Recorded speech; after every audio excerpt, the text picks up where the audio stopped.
Tread. I am Jessica Karlsruher, Executive Director of Tread Coalition, and will be your moderator. Tread is a nonpartisan member-based organization that educates, advocates for, and defends landowners and the rural communities they live in at the federal, state, and local levels.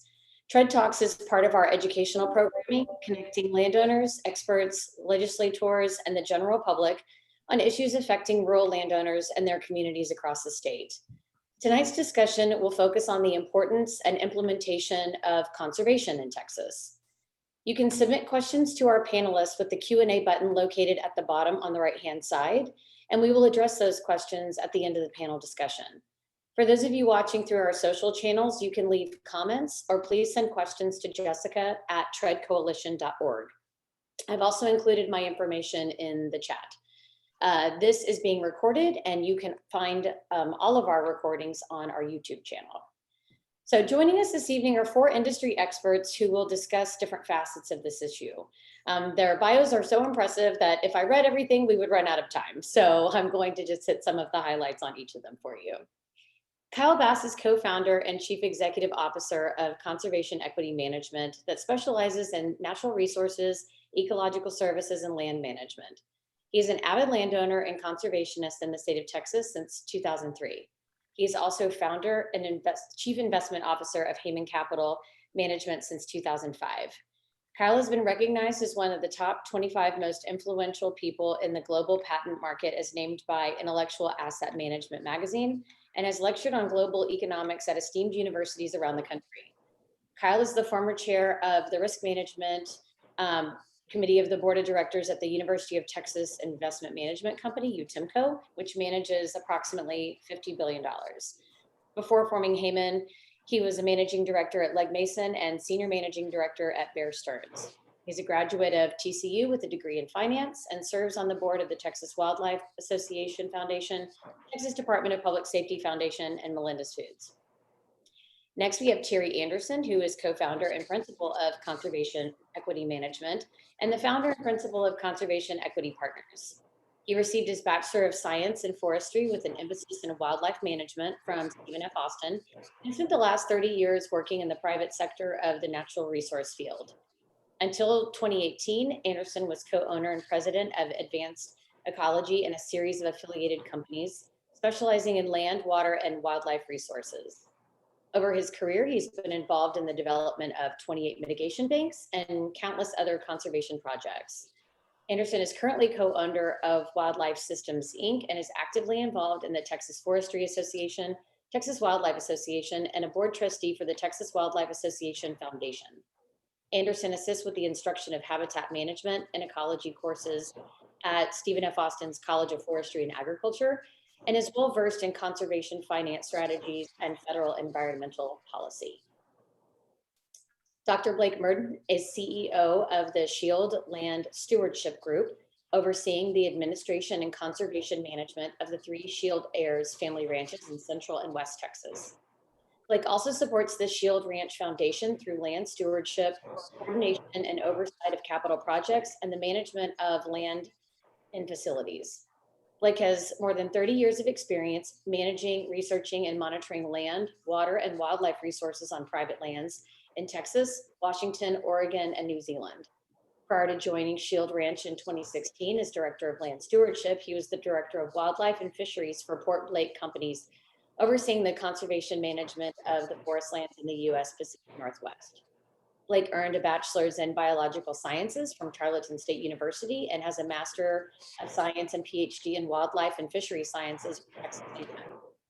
Blake serves on the board of the Texas Land Conservancy, the board of the Texas Wildlife Association, and the Texas Parks and Wildlife Department's Wildlife Diversity Advisory Committee.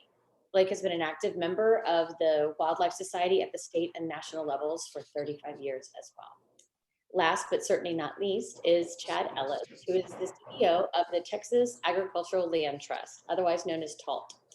He grew up on his family's ranch just north of Brady, Texas, and his rural upbringing engendered a love for the hunting, fishing, and ranching heritage he cherishes. Chad earned a bachelor's degree in natural resource management from Sul Ross State University, and while earning his degree, he gained experience in several Texas Parks and Wildlife Department management areas. He has a master's in animal science with an emphasis on range management from Angelo State University. He began his career at USDA's Natural Resource Conservation Service, providing 13 years of service. The organization was rebranded as the Noble Research Institute during his tenure, and his most recent position was Industry Relations and Stewardship Manager, working across the nation on a variety of projects. And that experience positioned him perfectly for his next role, where he is now at the Texas Agricultural Land Trust. So thank you all for participating this evening. With that, I'd like to open it up with the first question to all of our panelists. With the state of Texas losing 1 square mile of rural land to development each day, how can conservation and investment be used to conserve and preserve more land for generations to come? Kyle, I will start with you. Great. I was hoping you'd start with Chad on that one. I think, Jessica, first of all, it's a pleasure to be here. I think from our perspective, when you start looking at historical analogs to conserving things, it always was synonymous with philanthropy. If you were going to conserve something, you were actually going to give up some value of your land. If you're going to put an easement on the land or give it to a conservation authority or deed it or will it, you're going to basically have to be philanthropic. There is kind of the merger of finance and conservation today, where a lot of these population dynamics that are moving from these high tax, high cost, mismanaged jurisdictions like the Northeast, like New York City, Connecticut, New Jersey, and then the entire West Coast are moving to places like Texas, Tennessee, and Florida, where I think that they're creating much larger impacts, and they're taking this concept of taking a section of land per day out of rural lands and putting it into more urban or developed lands. Just, I'm sure, makes us all shiver. But I think in the long run, we can bring finance to this equation and force the clawing back of highly impacted land through conservation easements and through conservation mitigation, as well as kind of riding the trend of rural land pricing moving higher because of the nonlinear dynamics of these populations. So I think there's this world where finance and conservation meets now, where I think there's a positive financial return, and you don't have to be a philanthropist to engage. Chad, I don't know if you'd agree with that. Very well said, my friend. So Kyle, I think he was spot on. So I mean, I think this place of conservation, finance, and a lot of times you don't hear those same words, right, are together in that. And I think we're at a place today where they all come together, which I think is a great place, right? When we think about some of the things that Kyle's talking about, from a free market approaches and finding ways to incentivize conservation is important. And we have to be able to start thinking outside the box, be innovative, to find solutions to, as Kyle mentioned, and you mentioned, Jessica, I mean, we're losing 640 acres a day, right? That's an extremely, a lot of land lost. We've lost, Texas has lost well over 2 million acres over the last 15 years. That trend is rising, right? We're very competitive in Texas, right? This is a race we're winning across the nation. I mean, we're losing more land in Texas than anywhere else in the nation, and I wish it was a race we weren't winning. But as we are competitive, we will find solutions and working together. And I think those solutions are going to be this combination of conservation and finance. Carrie, what about you? Yeah, well, I think it's, the statement, if you really look at it, the statement was we're losing 640 acres of land a day to development. So we're kind of at this iconic time where development has been the source of that loss. But we're now at this kind of a crazy time in ecosystem services and some of these different markets where that same development can also be part of the solution, just not part of the problem. And when you look at what's happening in the carbon world with some of our more niche markets like wetland mitigation and endangered species mitigation, water quality projects, suddenly the development doesn't just have to be the bad guy who's making it go away. it can also be the source and a part of the solution to bring it back. So I think that's an exciting thing. It's not just all it's not just all negative from that standpoint. Blake? Yeah, I mean, I agree with all three panelists, what they've said. I mean, it's really about, I really do think that we can use conservation easements and mitigation banks, conservation banks as a vehicle for providing that that outlet, if you will, for these developers to, and really help educate on that side of the equation as well on the landowner side. I think that, the landowners out there, they really need to understand that this is it's an option for them. And then I think we need to incentivize those landowners and really bring some education to those landowners. And I know all the land trusts are working really hard to do that, but I just think that we need to reach more of them. And it's not just the landowners that have capacity that really need to be, that need to be tapped for, this. And so, we need to look for maybe even, I'd love to see other entities. I'd love to see even the state to create some type of endowment, and invest in these conservation easements and invest in landowners, so that, again, they are incentivized to keep, land working lands working. And so, Chad, what are the different types of conservation easements? And let's kind of go into some of the additional benefits. Yeah. So, Jessica, we have kind of really two main easements, right? We have a purchased easement. And maybe I'm going to back up just a little bit, Jessica. I mean, when we think about the conservation easement, it's a real estate transaction, right? You're bundling, rights and either by purchase or donation, giving up those rights. And so when we look at that, and some of these things of incentivizing, as Blake mentioned, is a purchased easement, right? So you have an appraiser comes out, makes that appraisal driven in that transaction, looking at what's that conservation value. So you can either take it from a purchased easement component and take, that value from that aspect, or there's a donated easement where you can donate that value, that conservation easement, to the public good and utilize that from a tax write-off from IRS, and you can utilize that benefit for over 15 years.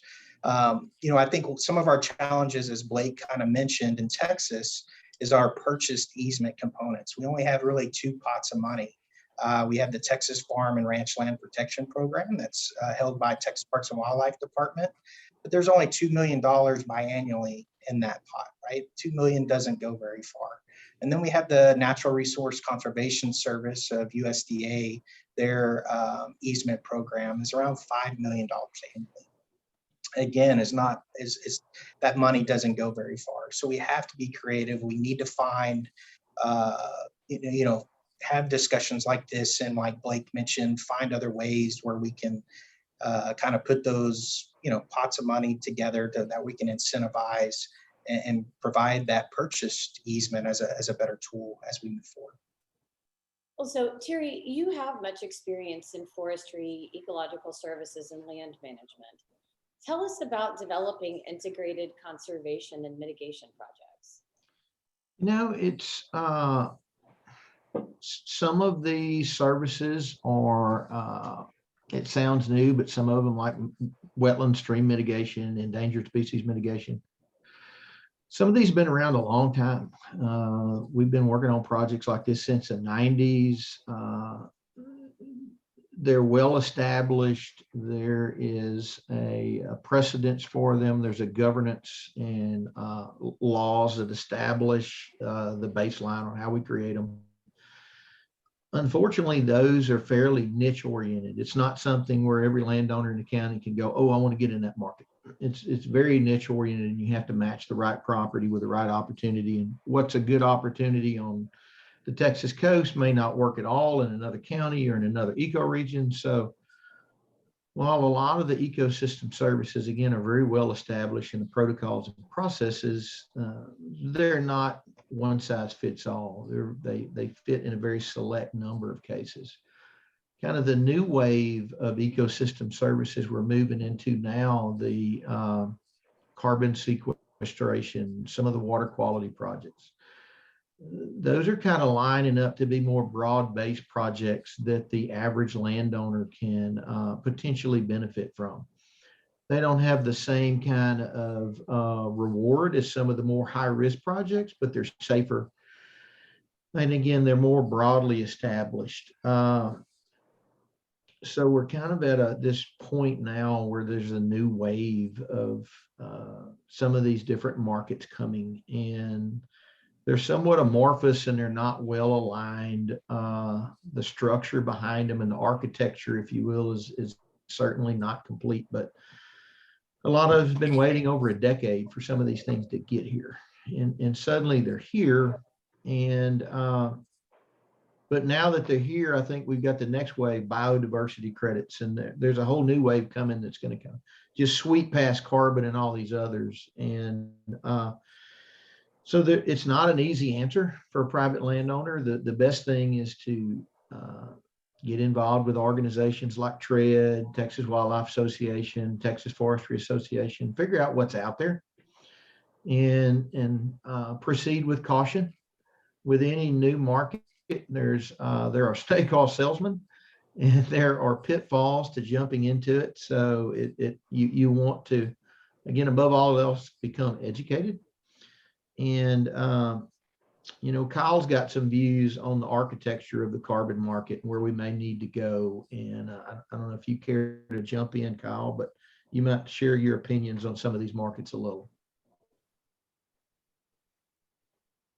If that's okay with the moderator, I'll be happy to jump in.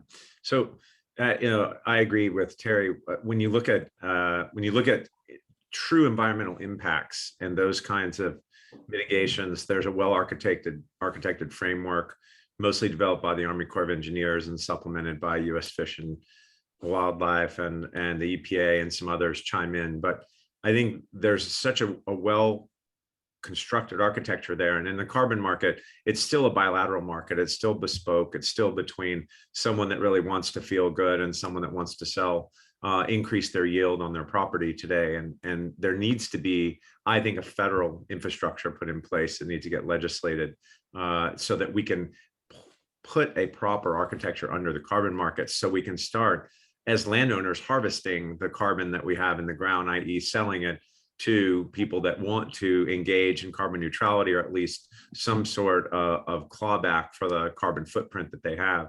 That's just one more arrow in the quiver of a landowner. If you think about being a private landowner today, there are many things you can do, right? You can bring cattle on property for regenerative grazing. You can engage in a hay program. You can engage in thinning. You can do all kinds of things to kind of supplement your income and maybe have a positive scenario net of your taxes to be able to hang on to your land. Because, if what you're doing is trying to fight off development or fight off selling it, there may be many things you can do to supplement that income. And the carbon market, I think, will be something great for landowners. We just need to get it done. And I know the state of Texas through RICE is probably doing some of the best carbon research in the country. And I think we will be one of the, if not the nexus of that architecture, will be one of the key inputs. And I think it's a very positive thing for our state. And that's coming out of the Baker Institute, correct? Correct. Okay. So a follow-up question is, I had heard about, and I'm not sure, maybe it was like 6-7 years ago, that Senators McCain and Graham had actually put forth some bipartisan legislation in order to create more of a carbon market at the federal level. So to what extent is that viable? What fell through the cracks? If any of you can speak to that. So go ahead, Terry. Now, I'm just going to say, I think Chad may have some insight on kind of the historical context of where we've been and where we're going from a carbon credit standpoint. Go ahead, Kyle, and I'll follow up. look, from my perspective, it's all about incentives, and the incentives for anyone to actually get a carbon market put into place versus those that it's going to impact negatively is so widely skewed against those that it's going to impact negatively. We've talked about cap and trade for a long time. That would raise the price of hydrocarbon units for all the consumers if all of a sudden we had to enter into some sort of cap and trade program on the hydrocarbon side. And so if what you're trying to do is, i.e., penalize those that have a huge carbon footprint or penalize those that are, of course, generating hydrocarbons, you're going to have lobbying edifices that are so strong. And landowners don't really have a huge lobbying coalition. They don't have a lot of money put into these organizations to fight these behemoths. So these cap and trade programs, this carbon architecture kind of dies off. This administration may be able to do it. They might be able to convince people. And the reason they might be able to is because their shareholders of these public companies are starting to demand ESG accountability, which will end up being a good thing, but it will end up, it will definitely raise the cost of energy. Go ahead, Chad. Yeah, I mean, I think you're right, Kyle. I mean, I think we're seeing kind of the ups and downs. And as Terry's mentioned, I mean, the carbon markets have been around for, over 20 years, and you have the ups and downs of it. We've had multiple markets. I think things are coming together. I think the architecture that Kyle's talked about is getting closer and closer. But I don't want us to also overlook when we think about ecosystem services. I think unfortunately we're all talk about carbon, and that's where a lot of the media and everything's going towards. And I think that's just one service, right? And we overlook the water, the biodiversity, all of these other values that come off the ranch or off the farm that these land stewards are putting a lot of work towards. And I think it's really when we get to a price point, things that are going to really make change of better land stewardship across the nation. It's really about stacking all of these ecosystem services. It's about carbon, water, and biodiversity, and getting paid for that as we move forward as a whole. So, Yeah. Go ahead. Anyone? Yeah, I was just going to follow up on Chad. Yeah, I think just the nature of trying to develop these new markets, we tend to isolate them out just from a simplicity standpoint so we can deal with them. So we tend to talk about carbon sequestration. We tend to put wetland mitigation in a box. We put endangered species mitigation in a box. But the reality is we really start to gain when we get enough comfort with these markets that we bring them back together, as Chad mentioned, and we start talking about the biodiversity of the Devil's River Basin or the value of the Sabine River Basin in East Texas. But you kind of have to take the puzzle apart and understand each piece before you put it all back together and see what the big picture is sometimes. Great, thank you. And so, Blake, tell us about your experience with land stewardship and what you're doing in your current role.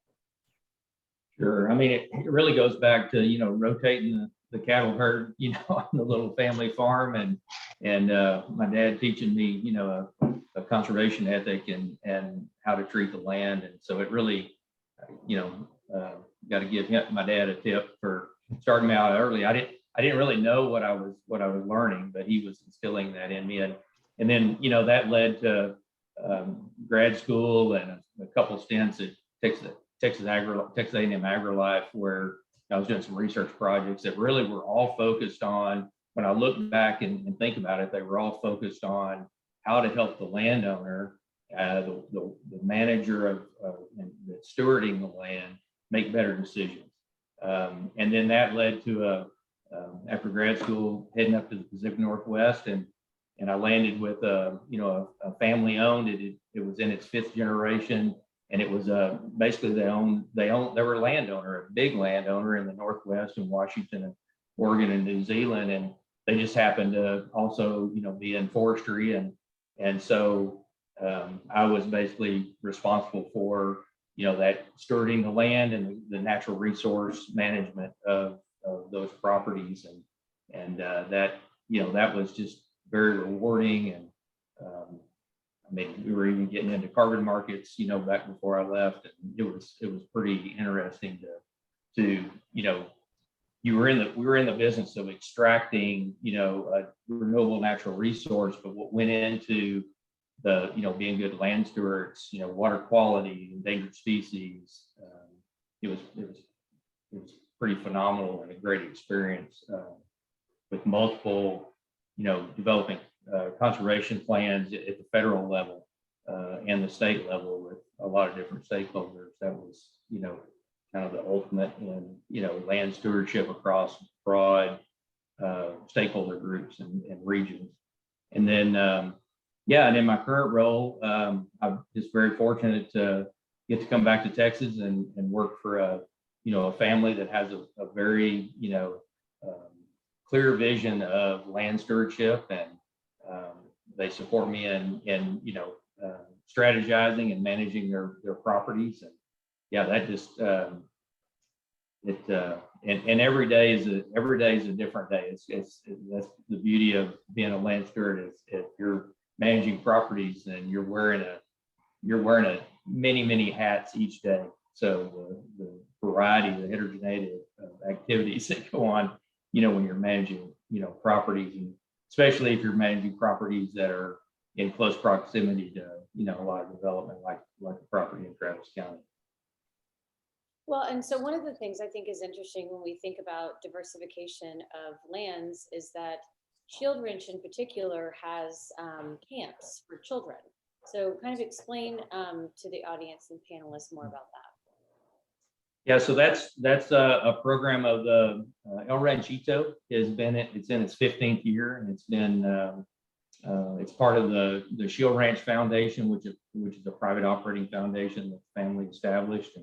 And yeah, that camp is a nature immersive camp for inner city kids, and, you know, children that would typically not ever get to come out on a property, and certainly never, you know, spend a night in a tent or wade in a creek and learn about macroinvertebrates, for example. So anyway, that's just an amazing program, and we're currently right in the middle of a big capital improvement project to build permanent facilities for that campsite.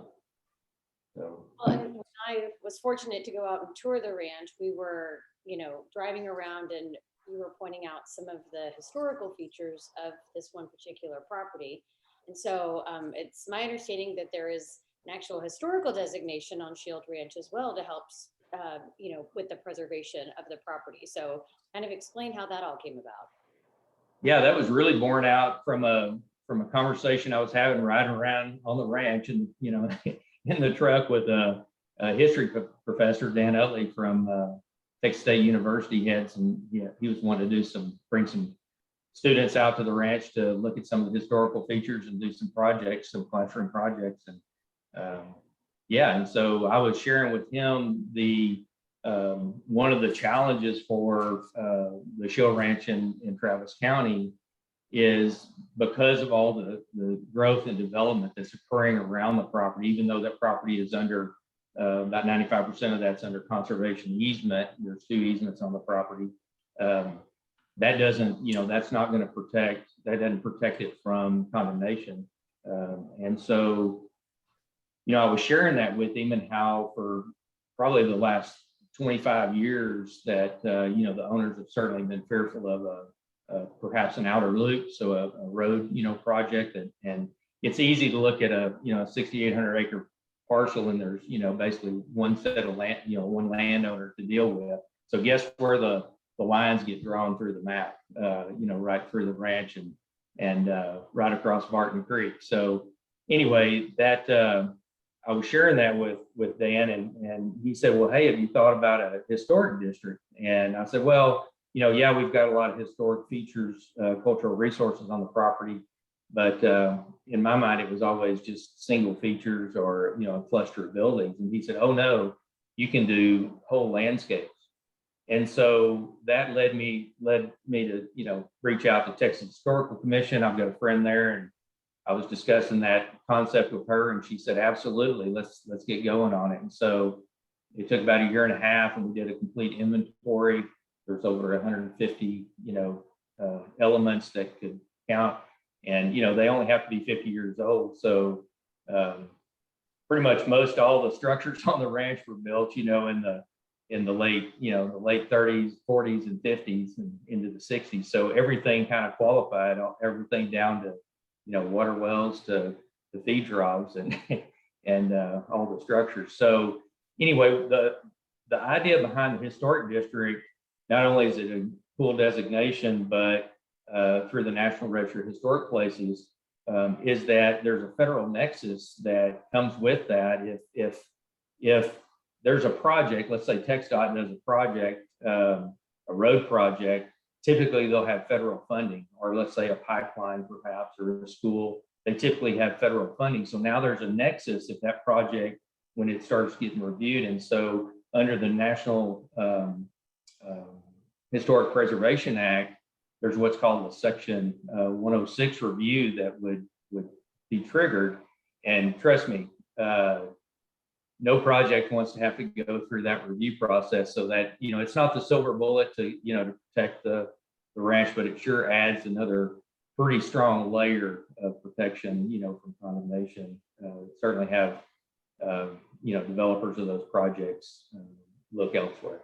So that's kind of the story behind the designation and how we got that historic district for the property. So Kyle, how did you become interested in conservation, and what led you and Terry to form the Conservation Equity Fund? I met this good old boy named Terry Anderson, and we rode around the ranch a lot, lighting things on fire, and talking about the world that he's lived in for 30 years as far as mitigation is concerned. And knowing what I know about the macro landscape and what I believe is the beginning of a secular trend of a real population, a nonlinear population growth, especially in the state of Texas, I felt like putting our two heads together would be literally putting a yin and a yang together. Someone from the finance world who happens to be a tree hugger, and someone that loves, being outside and being in nature, and then someone that's a true forester and a biologist that really understands the ecosystem and what's really happening underneath. And I think putting us together, we're kind of an unlikely odd couple. But I do think that so far we've had a lot of fun to date, and we've just gotten started really this year in earnest. And I expect great things from Terry in the future, and I look forward to it. So in terms of, working with traditional groups like TALT on conservation, what sets the Conservation Equity Fund apart, or what's different? How are you complementary? Are you collaborating together? What does that look like? Yeah, I think in many of the properties that we're looking at, we have someone like Chad, one of our partners, come out with us and have a look at what we're thinking about, how we're thinking about it, how we might be able to add value, and how we might be able to integrate the TALT into things that we're doing. We have projects where the TALT will end up holding permanent conservation easements over some of our properties already. We've only got a handful of things under contract, and only two closed so far. But we intend to be kind of an institutionalized force in this marketplace, where I don't know of another competitor that can do what we can do, that has a broad enough mandate to achieve what we're trying to achieve out there. And so being somewhat of a first mover in the space, I think, will be very helpful to us over time. And so Terry, how do you see the Conservation Equity Fund and other work that you're doing in this space complementing the previous work you've done? It's kind of exciting and fun to be on the tip of the spear. And I think that's where I've spent a lot of the last 30 years. And it's certainly where we're at now when we look at these different markets, from carbon and biodiversity credits and, all the things coming.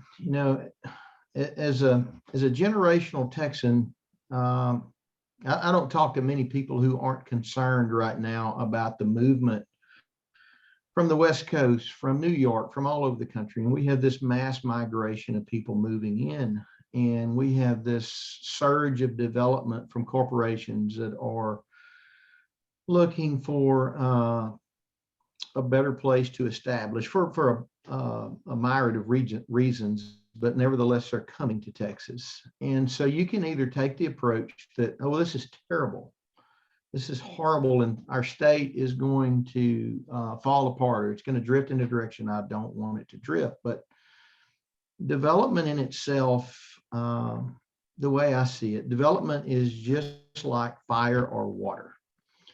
And fire, if left uncontrolled and just running amok, it can be fairly devastating. We see it every day. But it's pretty nice if you're at freezing and you're about to die. It's all about the volume. Same with water. You know, it's great to have a drink of water in the desert. It's bad to be on a sinking ship in the ocean. Development's the same way. And we can't just stick our head in the sand and go, oh, we don't want Texas to change. Texas will change. It always has, and it will continue to. And again, this is an opportunity to try to guide it in a positive direction with that positive outcome, and use the power of that to conserve some very special places. Use it to restore some places that could never be restored because of the cost standpoint otherwise, and to preserve some of the habitats that are so unique around our state. I mean, this is it's an iconic moment to get things done. And I'm excited that we're here today with the group, everybody that's on here today, that we are in a probably a better point to get some things done than we've been in our careers, I think. Well, and how does mitigation banking work exactly? So the mitigation side of it, again, is based on the premise that if somebody wants to impact a wetland habitat or an endangered species habitat in some fashion, that there are two laws. There's the Clean Water Act and the Endangered Species Act. And those are, again, very well articulated and very well structured. So if somebody wants to impact one of those habitats in some manner, in order to do that, they've got to go to the Corps, they've got to go to the Fish and Wildlife Service, and they've got to create an offset. And historically, those offsets kind of happened in a happenstance manner, just laissez-faire, deal with it when it came along, an acre here, 10 acres there, 100 acres there, and it was fairly unstructured.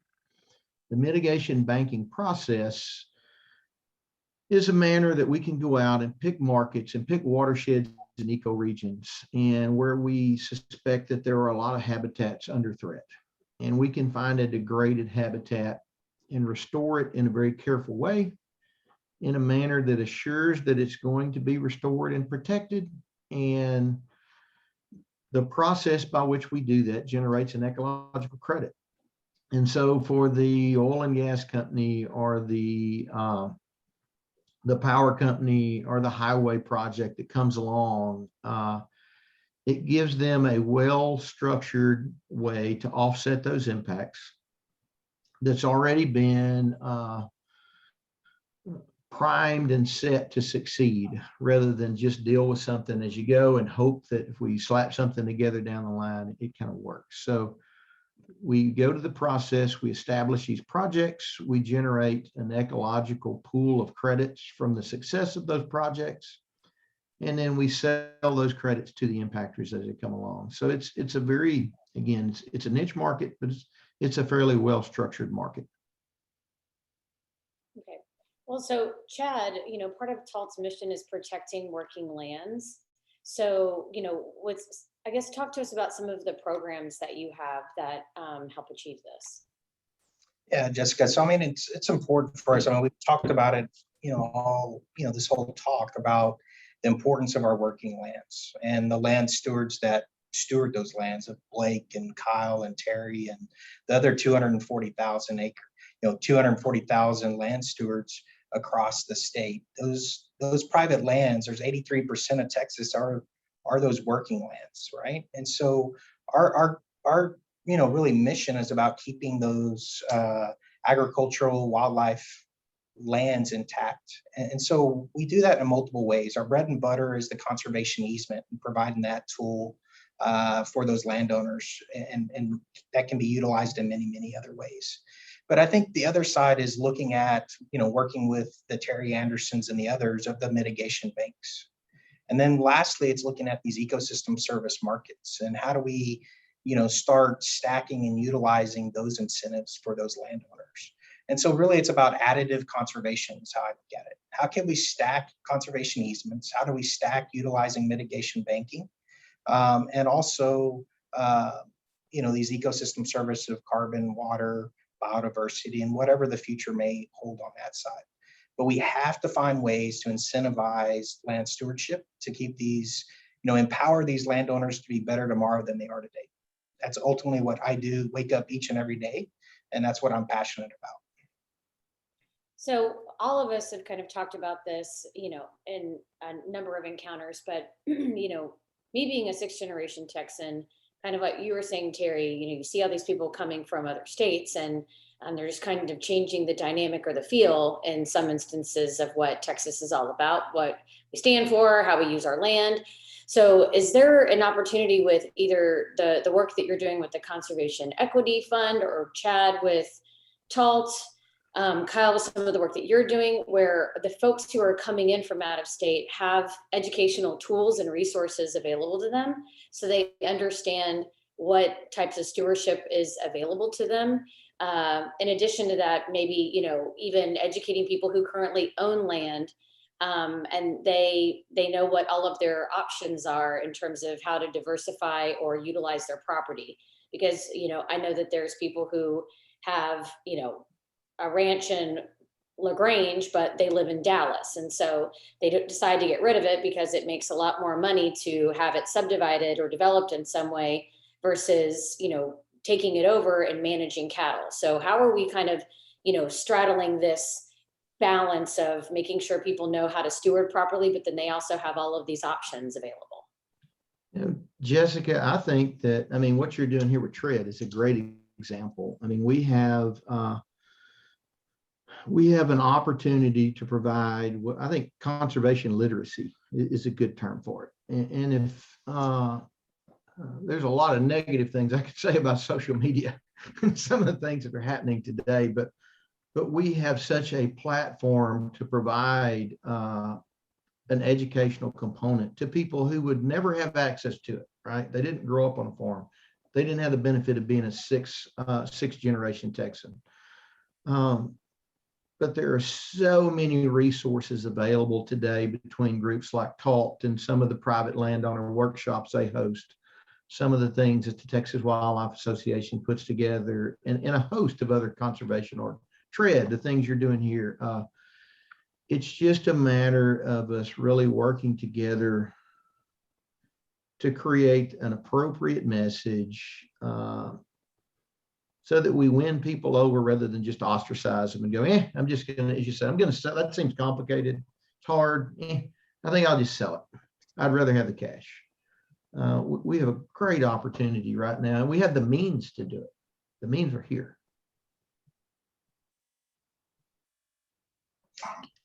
I think that some of this development is inevitable. Out near where you live, Jessica, near Dripping Springs, I have a friend that has 1,600 acres. 2 years ago was offered 50 million. A year ago was offered 100, and they just got $180 million offer. So I can tell you that is going to get sold. So I think certain lands around certain jurisdictions will get to a price where developers win that day, no matter how much land stewarding you want to try to instill in people. But I'm very bullish on people like you, people like Chad, people like Terry and Blake that teach people how to be proper land stewards. And I've been kind of a what do you call it, an armchair quarterback with some of the people that have moved into Dallas from places like New York City, LA, and San Francisco. I take them out there and I show them how they need to take care of land and what it's all about and why it's so much fun to do it and why we need to act and preserve it. And we need to invest in the land to make it even better than it is today, clean it up and, limb up trees and bring birds and bees and bats to these properties and plant flowers and do things that you would all do with your property. It's actually a pretty fun exercise. I think everyone here would agree. I know Blake said every day is a new day being a land steward, but I laugh because we all get those calls from the people that are managing these properties for us. And you say, what exactly did you just say? Like, I didn't even know that could even happen. And that happens at least once a week. So I think that's what Blake meant. I was laughing when he said it, but I think it's all our jobs to teach people how to be land stewards. And the last person that Terry and I will sell an improved piece of beautiful timberland or rangeland to is the foreign developer that wants to put 4 houses per acre on the property. That will never be who we sell to, and that's just who we are. But what we've got to do is try to keep those other people that buy these things that might be from LA, that might live in Dallas, that might want a place in LaGrange, or that might want a place in Nacogdoches, that might want a place out west of Fort Worth. We need to teach them how much fun it is to own it. And I think all of the different things that Chad's talking about, stacking all of those different potential revenue sources and conservation sources, which are somewhat synonymous with one another, on teaching people that it's just not going to be a thorn in their side, and it's not going to be this giant sucking sound out of their bank account once a month or more often. And I think once you get there, you can get people to hang on. And I think that's key. Yeah, I think the key, right, Kyle, is like you said, you got to meet people where they are. And we think of the landowners today, we got really 3 types. We have like that multi-generational landowner, right, that we talked about, the 5th, 6th generation. And their knowledge and understanding of land stewardship is at one level. And then we have what I call the next level, Kyle, is what I call the back to the landowner. You know, someone that grew up on a farm or ranch, or at least their grandparents, right? They went and had a career, they had a successful career, and they want to, you know, go back to the land and buy a piece of property. You know, their knowledge level is at another side. And then we have that kind of new to the landowner that you're talking about, someone from LA or somewhere like that has never ever grew up and, you know, very far removed from a rural community that's buying that land.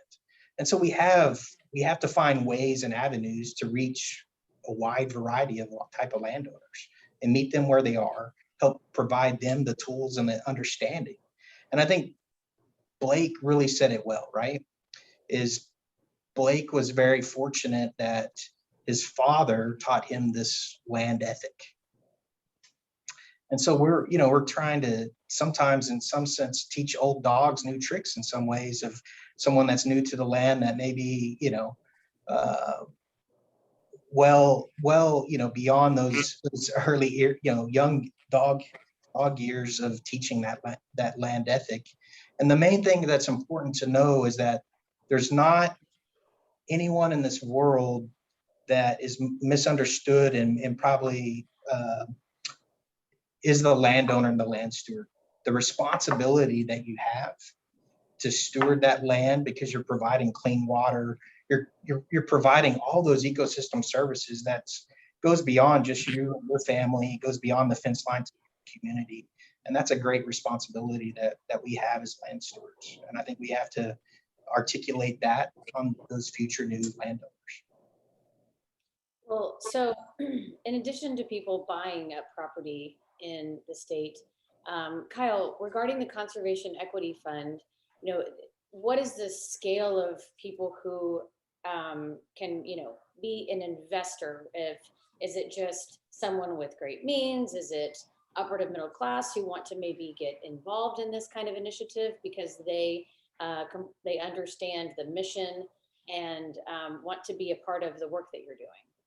Well, thank you for asking. I need to be very careful here because this is an SEC registered business, and we can't necessarily talk about a fund. We can talk about our private equity firm, Conservation Equity Management, but not the fund, just for as a matter of legal housekeeping. But you know, from our perspective, we're also trying to create. It's already there, but what we're trying to do in people's portfolios is create Texas land as an asset class, right? When you think about allocating some of your portfolio to stocks and some of your portfolio to bonds, some of your portfolio to real estate that might be, apartments or things like that. I believe, and Terry believes, I think maybe everyone on this call might believe that Texas land should have its own line item as an asset class. And what we're also trying to do is convince people that not only that is that's a great investment in the long run, and I think it will be due to the population demography and the growth in our state, but I also think that we're going to do all of those layered services that Terry's talking about in raising the value of the ecosystem, bringing biodiversity way up on the properties that we own, and people that share that desire to improve the environment, but also not sacrifice returns. Our goal is to build a private equity firm around that thought. And I think over the next 5 to 10 years, that'll become a pretty significant reality. And whether you're small or large, our investor relations woman needs to have the conversation with you, because I don't know all the rules. I just know that we're not allowed to talk about certain things. But I do know that what we're doing so far in just the last few months has been incredibly exciting. And it's for me, it's been what I call my midlife crisis, except it's in business, not my personal life, thank God. But I do think that it's something that I think will be successful, and we're already beginning to be successful there. And I think a lot of the landowners in Texas already know this. Guys like Blake know it. Guys like Chad know it. But people that are allocating resources, even institutionally, are just starting to think about this. Should I invest in Texas land, or should I buy a Bitcoin? They're trying to think about an inflation hedge. And I can give you 50 reasons why you should do A instead of B. And I think that the ESG capital, right? ESG backed societal governance capital should end up flowing into our space in a major way. And there'll be many, many, many competitors over time. But right now, it's just an idea we have, and we're pursuing it. I think the cool thing about this, it's so much fun, that just what Blake alluded to, and really Chad and Kyle and everybody's talked about, is that when we talk about these rural lands, it can be a scenario where you put your dollars in an investment group and go do something on a large scale. You go buy 1,000 acres and get your dream ranch somewhere. But it can be about your 2 acres that's just outside of Dallas, or that's right outside of Nacogdoches, and your sole conservation effort is to put in a pollinator garden because it looks pretty. But the butterflies and the bees and everything else that benefit from that, your space can be your space. You can own the King Ranch again, or a 10th acre lot, but if it's your space and it's important to you, you can apply the same type of conservation ethic to it. And on scale, it's really more important to get those little 1 and 10 acre people feeling good about what they have than the 10,000 acre people. That's where we really start to gain. And again, we're at a place now where I think there's more attention being paid. There's anything positive comes out of the horrible scenario of COVID, it's this newfound desire of people to find themselves back in the land, or to create a little rural retreat or a place to get away. This is new territory that we're in right now, and there's a tremendous amount of positive emotion associated with it. Yeah, I agree. And that's actually why during COVID, TRED expanded its mission to be a little bit more of a holistic organization, including rural communities at large, because not only were there issues of access and encroachment, but then there's also, to your point, everyone wants their piece of property, their safe place, and COVID really changed that for folks. And so 1 acre, 1,000 acres, it's still something that is precious and needs to be stewarded thoughtfully. So with that, before I open it up to questions, I'd like to hear from each of you on what do you personally think is most important about conservation and having green spaces. And so Blake, I'll start with you. Sure. I would just say, as humans, as a species, we require open spaces, and we've just got to conserve them. I mean, it's in a manner that maintains healthy ecosystems, because these healthy ecosystems are really what provide us the necessary ecosystem services like clean water, clean air, maintains our soils, regulates the climate, nutrient, cycling, recycling, and, provides us food. So I think, it's really, and just, you just talked about, with COVID, people go back and connect to the land, right? I mean, they want to be outdoors, they want to recreate and breathe clean air and drink, clean water. And so it's just, I think it's really, keeping, rural lands and open space, green and working and out there is just going to be, it's really paramount to our survival, it's as a species, as well as, if we want to continue on and remain healthy, that's what it's going to take, in my opinion. Chad, what about you? Well, I think Blake summarized it very well. I mean, I think open spaces are important for so many reasons, and all the ones he said, right? But I think we've seen it, especially during COVID, the mental health component, right? I mean, I think that's what we're seeing, and it's important. And so the open space is providing, that healthy component there. And if we don't keep our open space open and we don't keep those working lands working, we will collapse. Our society will collapse for a lot of reasons. And this is kind of, again, starts from the very beginning of conservation and finance and how they can work together. And also at the same time, how they can collapse without the conservation component.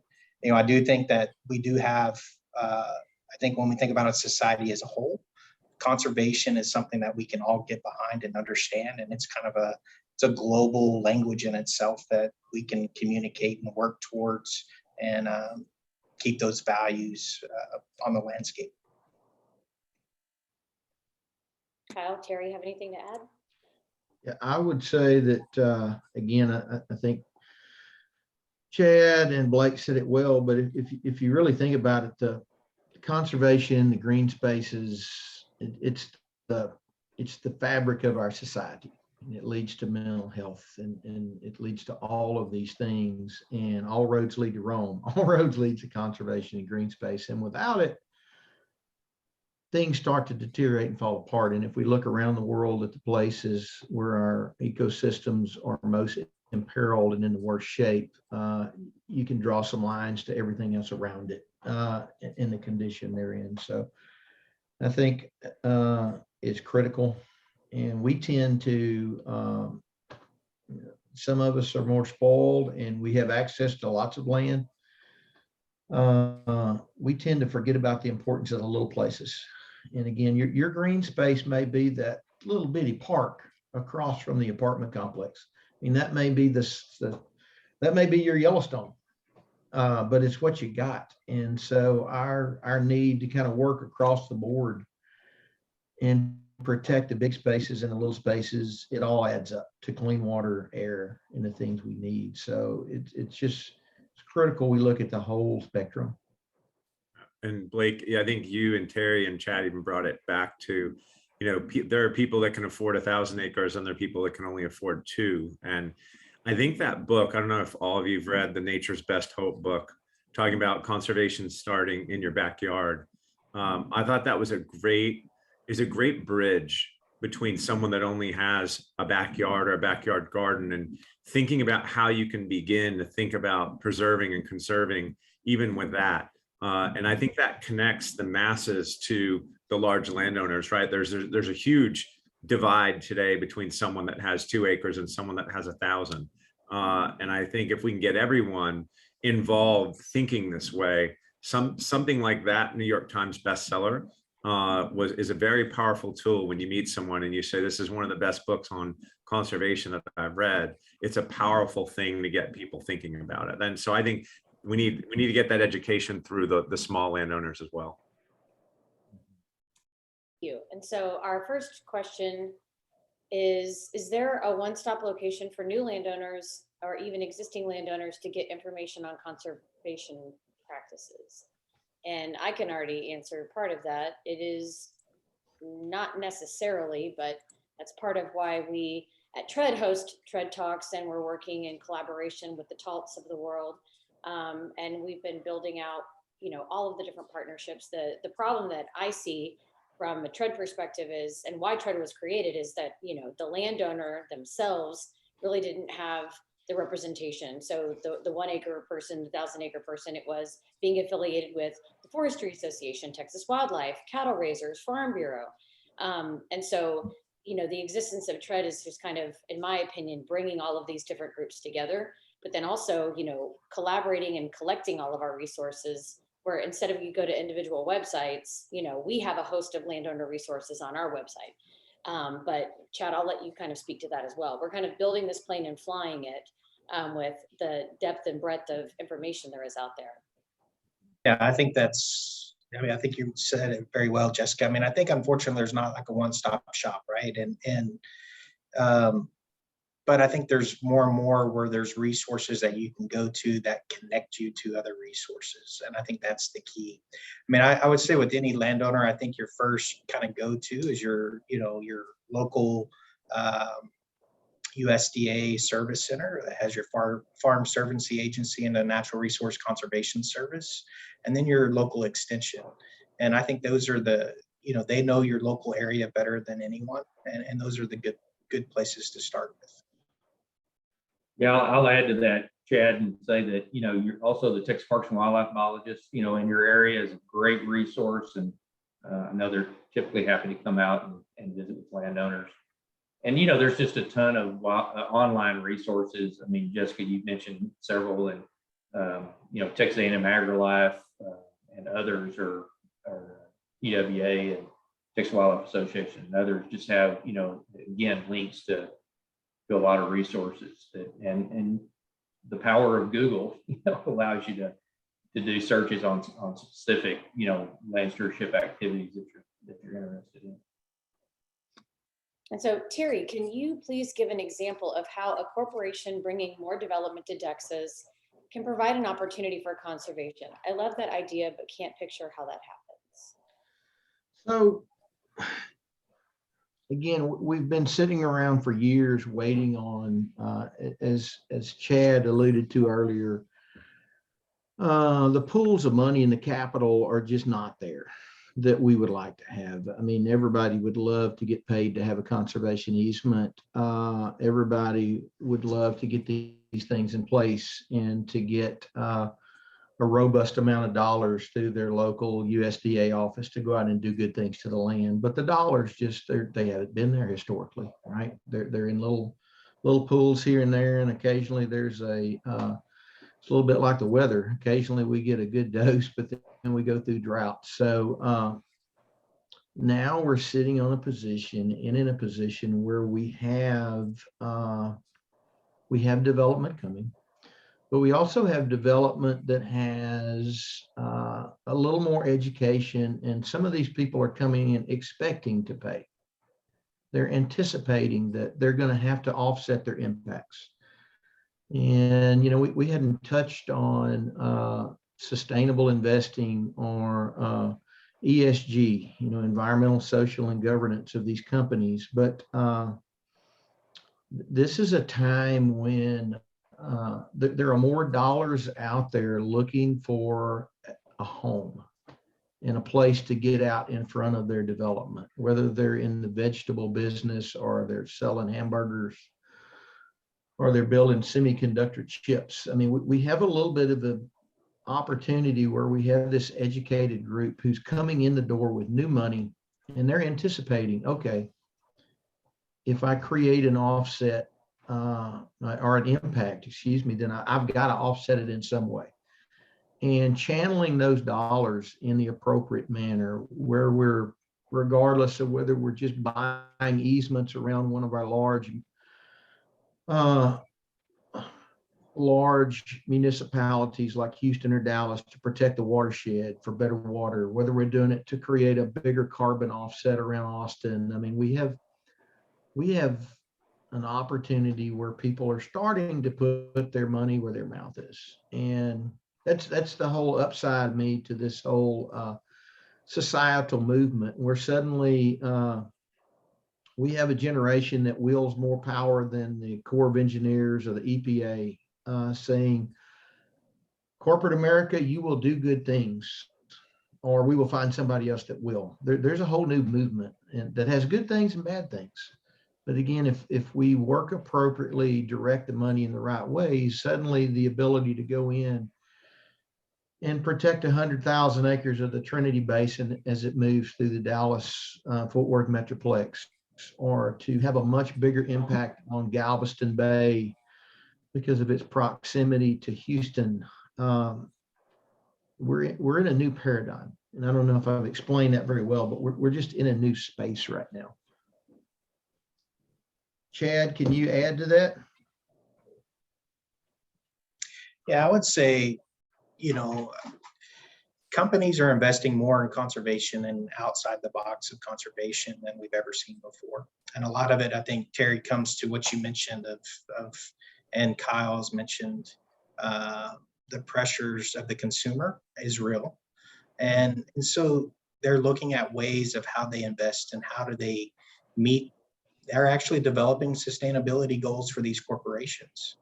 And we're seeing from carbon, GHG, biodiversity, multiple ways. So they're all looking at ways of how to put money and invest that's a better good for the whole community. And so I think we're seeing more and more. I think when we look at just carbon markets that we talked about earlier in this discussion, we're going to see $1 billion traded this year, the most ever in carbon markets, right?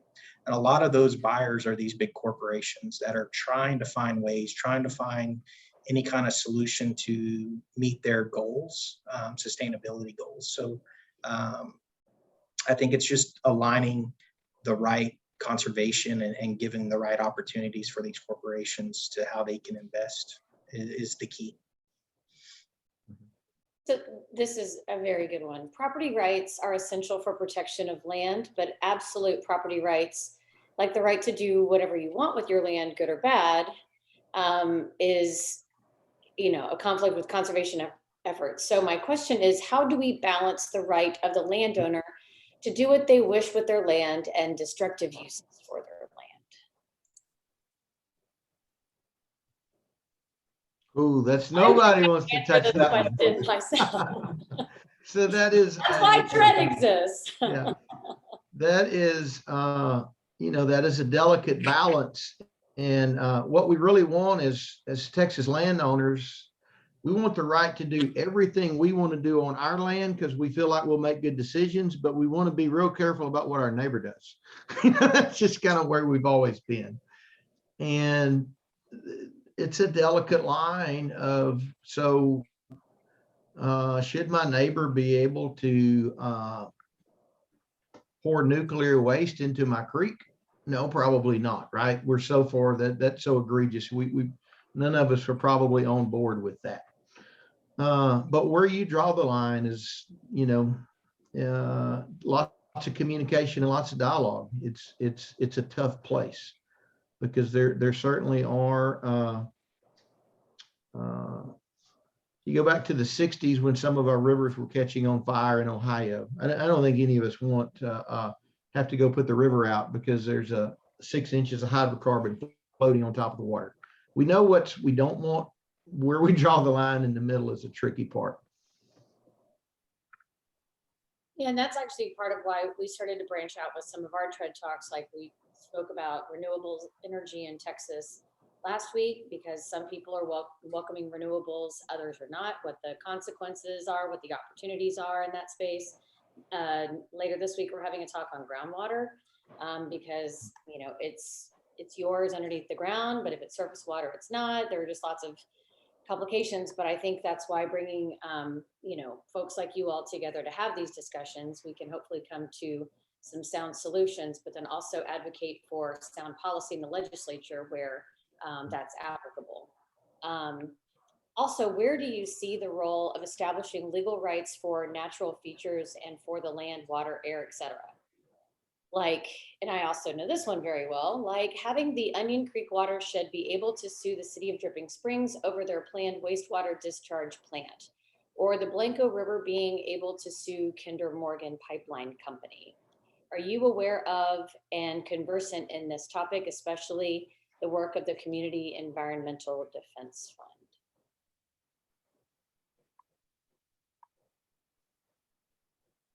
From what I know, Jessica, you should answer that question.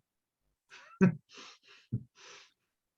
well, that's the thing. This is another deal where dealing with what you're able to and what you're not. And that actually goes back to when, like Kinder Morgan, for example, when an oil and gas company gets a permit, what they do is they, put a T4 permit with the Railroad Commission, but then they're working with Fish and Wildlife and U.S. Army Corps of Engineers on what else is needed at the federal level. And so some of that they're able to navigate around because of the type of permitting that they're receiving.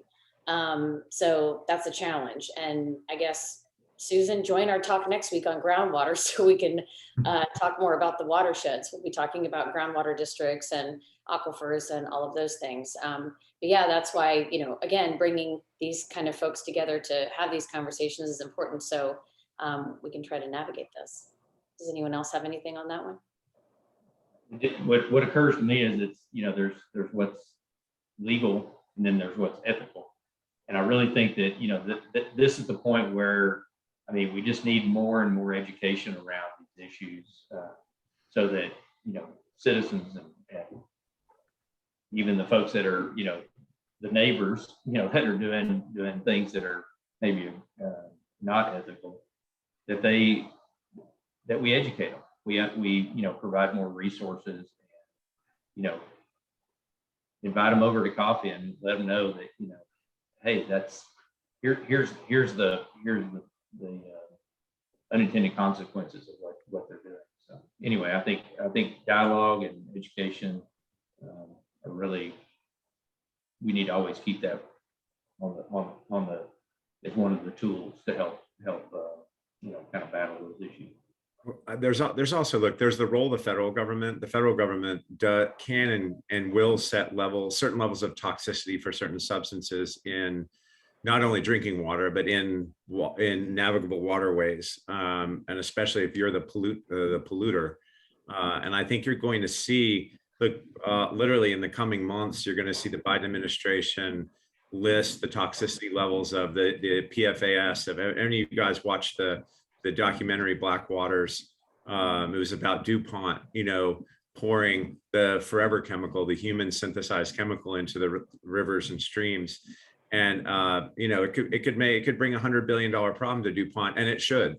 So I know we in Texas don't want the federal government messing with us, but I do think that both the federal and the state governments can easily draw those lines that Terry was talking about. Should we have our rivers on fire? No. Should we have PFAS in there giving cows 3 eyeballs? Absolutely not. There are certain things that I think are easy that we should set certain toxicity levels and harsh penalties and fines. And I think that architecture is out there. We just need to do it. And I know that sounds logical, but believe it or not, there's some big lobbying efforts against that.